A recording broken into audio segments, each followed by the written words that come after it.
that's exactly it. Erica says that's why we have criminals. Yep. That's what getting a Class 3 license is for. That's probably for the silencers, I'm guessing. And Raymond, yes, anything can be made. Yep. Well, yeah. Money for sure. Erica said that there was a guy that made a functional gun out of it with a 3D printer. Yeah. That's insane. Yeah. I mean, he had to program to be able to make a functioning weapon from a plastic printer. Sure. Jesus. I mean, it can't be that hard. No. My buddy's, 10 or 11-year-old daughter is making some unicorn things or something like that for her friends and selling them. Like, she's got like a little business already started doing this. And she went out with her own money, Christmas money or whatever, went and bought herself a 3D printer and is doing this now. So, I mean, anybody can make this stuff. Yeah. You know, Carl, even you could probably make this stuff. No. Well, no. I have seen you with a computer. You can barely operate your cell phone, though. I can operate my cell phone. Really? Yeah. Oh. Okay. You should see the work one. I'll believe that when me shit turns purple. It smells like a rainbow shower. You should see my work phone, though. I mean, it's some bitches. Ugly. I hate that phone. Well, sometimes. Yeah. So only good for one shot, though. Well, yeah. True, but still, I mean, it's been made, and that's the whole thing. But how long is it going to be until they make it for more than one shot? I mean, come on. Well, you've seen the guy that makes the sniper rifle out of a Lego mechanism, and it actually fires. Yeah. So, I know where I was going earlier. So I said California had big restrictions and all that.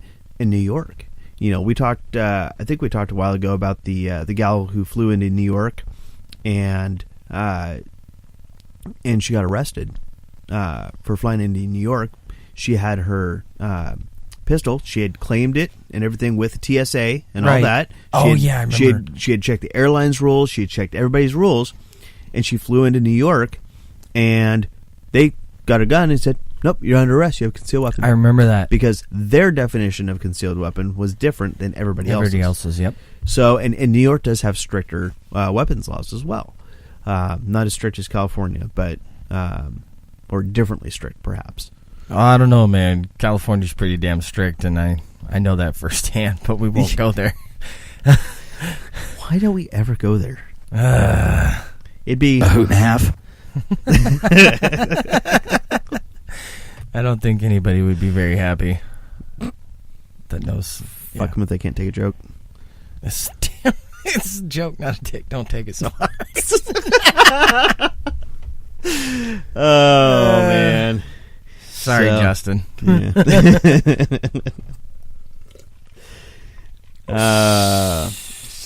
So just kind of looking through this article, it's, one of the other things, with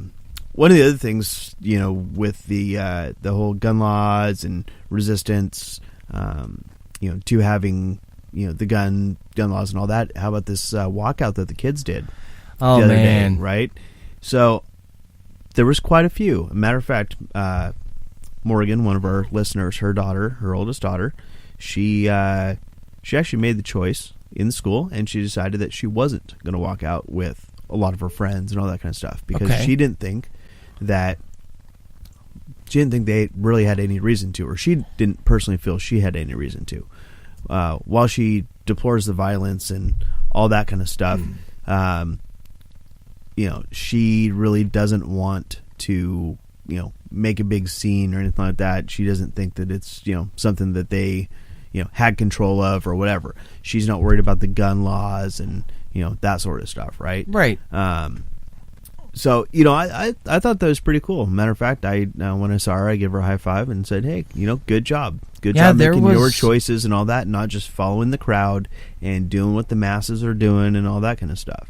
Hey, no, she definitely wasn't what we like to call the sheep. Yeah. She definitely was, one of her own, and that's a good thing. Oh, J-Dub over there is all, "Grr, don't even get me going on that." Well, okay, so here's a little bit of information. Hey, the cool part is, you're not here. We can go on about it as long as we want. Yes. If, I don't know, Erica's still listening or not, she can... So glad I'm not there for this topic. Yeah. Like I just said. I think it was Shinomis or somewhere up in Washington. The school superintendent actually issued a disciplinary actions for kids that actually did walk out. And I guess I really couldn't, other than the fact that he was being distracted from his teachings, I could see that being okay to issue some sort of and they had to attend Saturday school. That's what it was. So, but that I believe, and I have not read this article, so I'm just taking an educated guess. But you go walk out of a school, and you walk out of class or whatever else. Mm-hmm. Well, you're supposed to be in that class. You were supposed to be in that school, learning and educating and all that. So, if you decide on your own not to do that, not to participate, and you leave unexcused, then you absolutely can get in trouble for it. Now, yes, everybody knew it was going to happen and all that kind of stuff, whatever. So, and there was even some aspects of it that were not peaceful, from what I caught. There was a bunch of kids that decided to take a flag down from a pole and rip it off the pole because But I mean, that may have been something a little on the different, but it still was the day of the walkout, so therefore it's classified underneath that. From what I saw, who hit the spring, Carl? Well, yeah, it would have had to be in trouble. There was a kid that got in trouble for not walking out of his class. What? Your woman says there was a kid that got in trouble for not walking out with his class. That's interesting. I'd like to know more about that. Yeah, you should, Erica, you should send Carl the info on that one, or link on that one, and so we can take a peek at it. Because, yeah, if somebody got in trouble for not walking out with the class, then that's bullshit.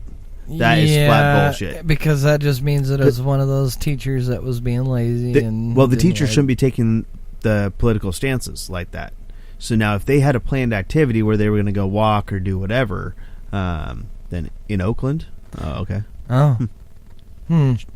Check it out while you're sitting over there. I'm gonna right now. I was also looking up for the... About time you do something. He doesn't really do shit. Of course not. I'm sure that was an interesting conversation. It actually wasn't about you either. I didn't think so. No, it wasn't. Yeah, again, if you want to peacefully protest something, I've got no issue with that. If you want to take and show your support and all that for the children that died and everything, hey, by all means, absolutely do it. Mm-hmm. If it is going to affect your schoolwork and affect your commitment to being in school, I think you could probably find a non-disruptive time to do that. Much like here in Portland, they've got the protesters that go downtown all the time. They like to block the bridges and the freeways and do all that kind of stuff. That's how you get ran over. Exactly. Oh, we just got the link sent. Oh, is this for the Oakland one? Yeah, I guess so. Oh, here, I'm bringing it up. Okay. Student was suspended after staying in class during walkouts. Here's what actually happened. An Ohio high school student has found himself in the center of a political controversy after an online post about his suspension for staying in class during the national student walkout went viral. But the story isn't exactly true. Jacob Shoemaker, a senior at Hilliard Davidson High School in Hilliard, Ohio, was in fact suspended, but not because he chose not to join his classmates and hundreds of thousands of students across the country who walked out of their classroom to protest gun violence in the wake of the Florida school shooting that left 17 people dead, and it was because he didn't go to designated area of the school where non-protesters were supposed to be, instead of staying by himself in a classroom. Okay, well, there you go. I mean, that... He didn't do what he was supposed to do, and therefore he had a consequence, and this is simply what it is. Yeah, so he basically didn't want to go, and it says he stayed in the classroom, according to his father, because he didn't want to choose a side. Well, protesting or not protesting isn't choosing a side. Protesting is choosing a side. Well, but not protesting is the absolute opposite of choosing a side. He kind of stood up for himself, too, because he was told to do something, and then they went off and did their thing, and he was told to go somewhere else. But I could see where the consequence lies. Sure. But at the same time, I could see him standing his ground and wanting to be Switzerland, so to speak. Yeah. So, as an example, here in Oregon City, the high school actually put out a memo a day or two before the whole walkout deal was going to happen. So that day they already had early release scheduled, and they actually had midterm or finals or something like that going on as well. So how they had everything lined up on the original schedule, they would have been walking out in the middle of their second final of the day. What? And that would have been for the time slot that they were going to do it in. Sure. So instead, to allow the kids to be able to make whatever decision and not affect their finals and all that sort of stuff, the school actually took and rearranged the schedule so that at the time that was designated, they would be on their lunch break or whatever during that point in time. So they were actually, that way they couldn't disrupt the school, they couldn't disrupt the other children doing their finals and the tests and all that. I actually thought it was pretty cool.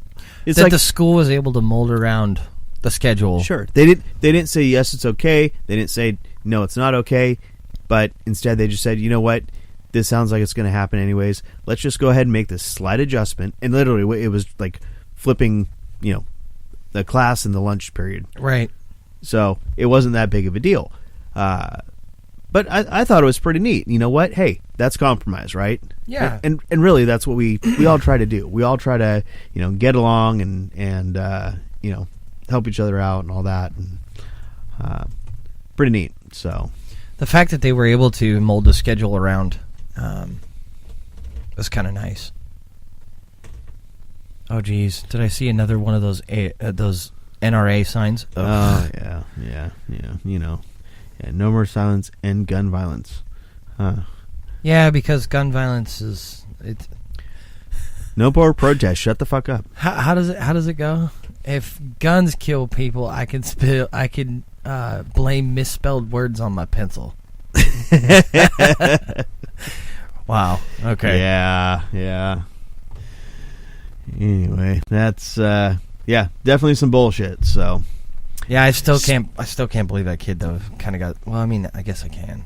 But. Speaking of bullshit, though. Bullshit. I got to tell you about this next story. Oh yeah.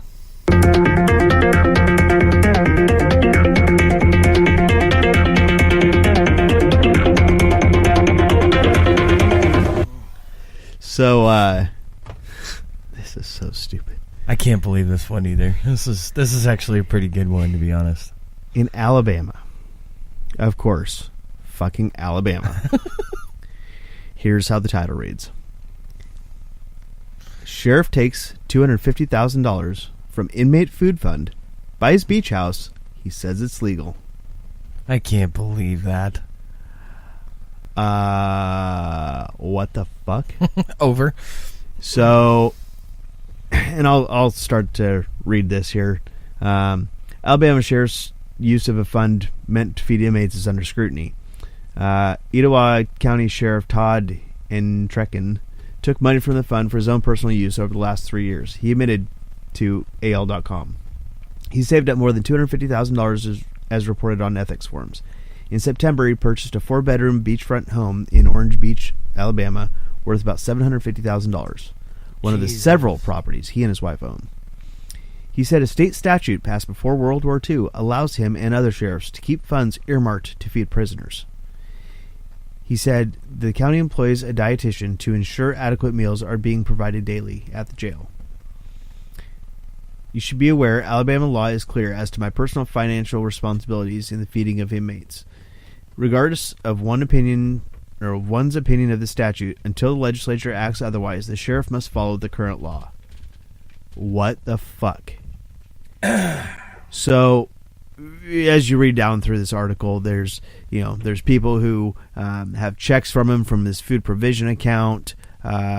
who subsequently did get arrested for drug use 4 days later. But anyways, I'm sure there was a little payback on that one.